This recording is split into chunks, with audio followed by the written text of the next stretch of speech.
आ रही है एल्विश यादव से जुड़ी हुई। यूट्यूबर एल्विश यादव पुलिस की हिरासत में है। दरअसल सांपों के जहर का ये जुड़ा हुआ मामला, जिस पर लगातार उनकी मुसीबतें बढ़ रही थी। हालांकि उन्होंने खुद एक वीडियो भी साझा किया और ये कहा कि वो पूरी तरह जांच के लिए सहयोग करेंगे। उनका इस केस से कोई लेना देना नहीं है। कुछ लोगों को हालांकि गिरफ्तार किया गया था, जिन्होंने इस बात की जानकारी दी कि एल्विश की पार्टियों में सांपों के जहर का इस्तेमाल नशे के तौर पर किया जाता है और इसी को लेकर उनसे लगातार पूछताछ का सिलसिला भी होना था। सामने आकर उन्होंने जांच में सहयोग देने की भी बात कही थी। लेकिन इस बीच खबर ये कि एल्विश यादव को नोएडा पुलिस ने गिरफ्तार किया है। पहले हिरासत में लिया था और खबरें आ रही थी कि जल्द ही उन्हें गिरफ्तार किया जा सकता है। अब एल्विश यादव को गिरफ्तार किया गया था। एल्विश और उनकी पूरी टीम ये कह रही थी कि उन लोगों से जो गिरफ्तार हुए हैं उनसे कोई लेना देना नहीं है। हालांकि एक स्टिंग भी सामने आया था, जिसमें एक शख्स जो सांपों का जहर बेच रहा था, उसने एल्विश से जुड़े होने की बात कही थी और ये कहा था कि एल्विश से ही वो जुड़ा हुआ है और उसी से उसका ये पूरा धंधा चलता है। लेकिन एल्विश ने खुद सामने आकर वीडियो एक बनाया और भेजा कि उनका इससे कोई लेना देना नहीं है। पुलिस से वो पूरी सहयोग करेंगे जांच में। लेकिन जांच चली और ऐसे में एल्विश यादव को नोएडा पुलिस ने फिलहाल पहले हिरासत में लिया और अब गिरफ्तार कर लिया है।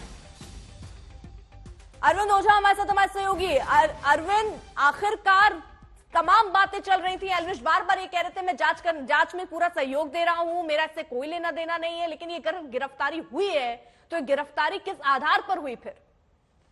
नहीं, देखिए, पहले 5 लोगों को अर्पिता नोएडा पुलिस ने गिरफ्तार किया था। उनमें से कुछ सपेरे भी थे दिल्ली के, और जिनके पास से कुछ प्रतिबंधित सांप और सांप का जहर वो नोएडा पुलिस ने बरामद किया था। और वो जो सांप का जहर था उसे लैब में भी भेजा गया था और लैब ने इस बात की पुष्टि कर दी कि वो जहर है। जिसके बाद नोएडा पुलिस लगातार तफ्तीश कर रही थी।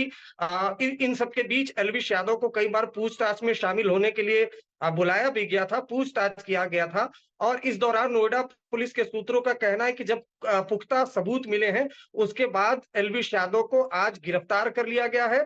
फिलहाल एल्विश यादव नोएडा पुलिस की कस्टडी में, उससे पूछताछ चल रही है।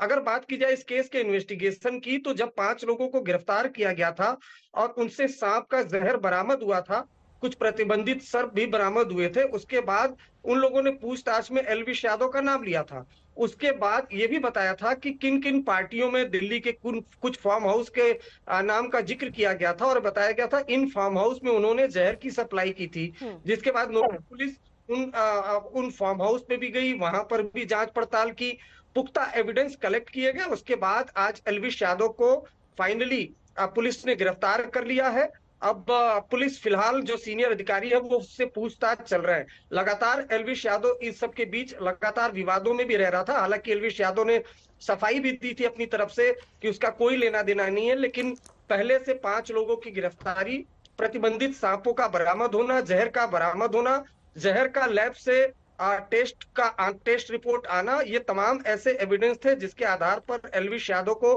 गिरफ्तार कर लिया गया और उससे पूछताछ चल रही है। अर्पिता, लेकिन अरविंद जरा ये भी क्योंकि बड़ा दिलचस्प है, क्योंकि बार बार वो कह रहे हैं उनसे लेना देना नहीं है, लेकिन उसके बाद पहले हिरासत में, उसके बाद गिरफ्तारी भी उनकी हो जाती है। वैसे में देखना होगा कि केस कैसे आगे बढ़ रहा। बहुत बहुत शुक्रिया इस तमाम जानकारी के लिए।